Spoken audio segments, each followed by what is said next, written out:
Creativity is absolutely for everyone. I firmly believe this. I think if you're the driest accountant with the plastic pocket pen protector, it's in how you interact with the world. There's artistry in everything that we do. The fact of the matter is we all are born with a creative license. We have this software running in our brains. What is it that's special about the human brain that allows creativity to happen? Because when you look at us compared to all the other species on the earth, we have very similar brains. I mean, obviously we're cousins with our nearest neighbors and all throughout the animal kingdom. It's a continuous family tree, but we're running around the planet doing something unbelievable. You don't have squirrels going to the moon, or dogs inventing the internet, or cows doing theater plays for one another, or any of the gajillion things that we do. What is below all of that? What is the basic cognitive software that's running in the human brain that takes ideas in and smushes them up and crunches them, and it's like a food processor that's constantly spitting out new ideas? So many of you might have heard of the left brain, right brain myth about creativity, that the left brain is not related to creativity much at all because it's really boring and logical and super serious and analytical, and that the right brain is where all the artistic beauty comes out and that it's very poetic. Well, the reality is that creativity involves interaction of lots of different brain networks that rely on both the left side and the right side of the brain. It really is the most creative people are using both sides of the brain together. So this is an important concept that the brain is subdivided into two major hemispheres. We have two of each structure. Almost all the structures of our brain are paired. So the idea is, well, one side of the brain is important for certain things and the other side of the brain is important for other things. And the one thing we can say for sure is, yes, language is on the left side of the brain. But for creativity, it actually makes more sense to me that with a function so broad as that, you would benefit from having the most crosstalk possible between all parts of your brain. In fact, that's exactly what the neuroscience is showing. When you have lots of different parts of the brain that are communicating with each other to solve a certain task, then it's called a brain network. And you find that creativity draws on multiple interacting brain networks. In particular, it draws on three brain networks that seem to be absolutely essential to creativity across whatever field it is, whether or not it's science or it's art. One of those brain networks that's important is what's called the executive attention network. And the executive attention network allows you to integrate lots of information in your head at one time, hold stuff in your working memory, maintain strategies that you're currently working on at one time so you don't forget what your strategy is or forget what you already did and then redo it. The executive attention network is also helpful for inhibiting obvious responses or the first things that come to your mind. And so creativity is important to access remote associations. So the executive attention network is going to be helpful to inhibit the most immediate obvious things that come to mind. People who are very good improv artists, for instance, the first thing that comes to their mind is usually not the most creative, so they tend to wait for the second or third thing, and that's one of the improv activities. So the second major brain network that's important is the default mode network, but I like to call it the imagination network because it's very active, it's highly active every time we turn our focus of attention inward, and we focus on our daydreams, we focus on our future goals, on when we're ever trying to take the perspective of someone else. So it's very important for having compassion for someone else because it allows us to imagine what someone else is thinking or feeling. And so that's the imagination brain network. And then the third major brain network that's important for creativity that I think is a very underrated brain network, it's called the salience brain network.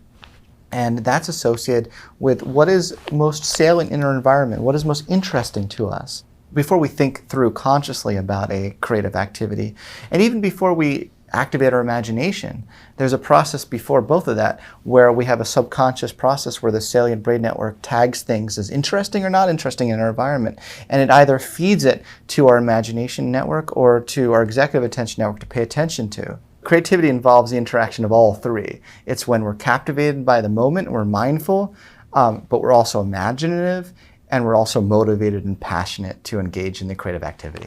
What's special about the human brain is that we, during the evolution of the cortex, got a lot more space in between input and output. So other animals have these much closer together, so when they get some stimulus, they make a essentially reflexive response. in humans, as the cortex expanded, there's a lot more room there, which means that inputs can come in and sort of percolate around and get stored and get thought about, and then maybe you make an output or maybe you don't. And there's one other thing that happened with the expansion of the cortex, which is that we got a much bigger prefrontal cortex. That's the part right behind the forehead. And that is what allows us to simulate what ifs, to separate ourselves from our location in space and time and think about possibilities. Well, what if I did that? What if I had done that? What if I could do that? And so we do this all the time. And the amazing part is now there are almost 8 billion brains running around the planet. And as a result, the creativity of our species has gone up in this mad, amazing way, because there's so much raw material to draw on, and there are so many of us that are constantly saying, well, what if this, what if that? When I look at my heroes in composition, they are all incredible risk takers. And it's a constant reminder that you can't introduce something new to the world and be certain of the results. And so tolerating the risk, living with the risk, even enjoying it, is again part of being a creative person. Creativity requires both intelligence and imagination. Creativity requires our ability to know what has come before so we can stand on the shoulder of giants, but it also requires the ability to have great foresight and vision to imagine the world the way that it could be. And when we combine the two, I think that makes us much more likely we'll have creativity. The beauty of jazz music is that there's no plan. There's a plan, there's an architecture. Let's take something obvious like My Favorite Things, right? John Coltrane's My Favorite Things. If people know one jazz thing, often they'll know that one. And he takes this famous song, da-na-na-na-na-na-na, right? And they all start riffing on it. The musicians start riffing on it, and they find a new melody inside it, and it changes, and then mysteriously comes back around again.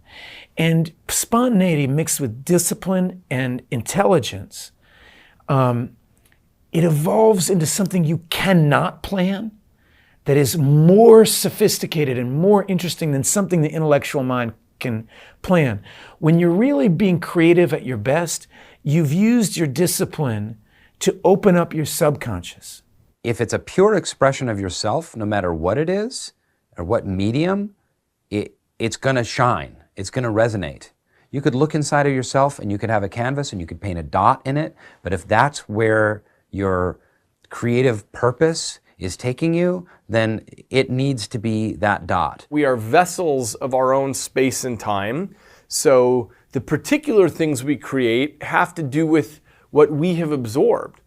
So if you compare 19th century Japanese music to 19th century French music to 19th century Kenyan music and so on, you'll see these are extremely different, but it's not that a composer over here couldn't have done what a composer over here was doing. It's simply that it wouldn't have stuck in their culture. It would have been strange and wouldn't make sense. Why? Because what we're doing is building on the foundations of what has come before us.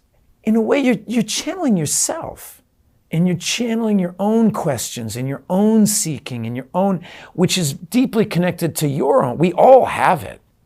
We all have an essence, a center that is us. We have it the day we're born. And when you can access it, then you can access the subconscious. And that's going to be more powerful and more true than anything your intellectual mind has to say, Because nothing interesting begins with knowing, it begins with not knowing. Uncertainty is such a difficult, dangerous thing that evolution has created a brain that tries to avoid it altogether, to the extent that we have things like confirmational bias. Well, we'll start looking for evidence to confirm what we assume to be true already. That we would rather hold on to assumptions that we know don't work, because that is safer, we think, than questioning them and stepping into a place that we don't actually know. We do almost everything to avoid uncertainty. And yet the irony is that that's the only place we can go if we're ever going to see differently. And that's why creativity, seeing differently, always begins in the same way. It begins with a question. It begins with not knowing. It begins with a why. It begins with a what if. What good creators do is they cover the spectrum. This is as true of individuals as it is for companies. They cover the spectrum where they're doing some things that are sort of nearby and some things that are wackier and wackier. And this is how they feel out the border of the possible. This is how they figure out what's going to stick with their society. Because the thing about any sort of creative act is that you never know what's going to stick, what will actually make a difference in your society. Then the question is, well, how do I up my creativity? That's what everybody's interested in. The key is that humans are really different from one another. And for one person, taking a hot shower might work. And for another person, a cold shower. One person works well in the morning, another person at night. For one writer, they should go and sit in a coffee shop where it's loud. And another writer, it works better for them to sit alone in their quiet office and write. So I suspect there's no single piece of advice that's going to apply to everyone. And people have quote unquote creative blocks. And I know my share of friends do as well. If they're at just some stuck point, they're not sure what to do with their lives or their writing or their photography or their filmmaking or whatever it is that they're doing. I think the best advice is you have to change your life up completely. To go on a trip, go spend a year being of service, be willing to take some major drastic action to get you out of your comfort zone and go inside, not outside. I think our society is all about focusing on the externals.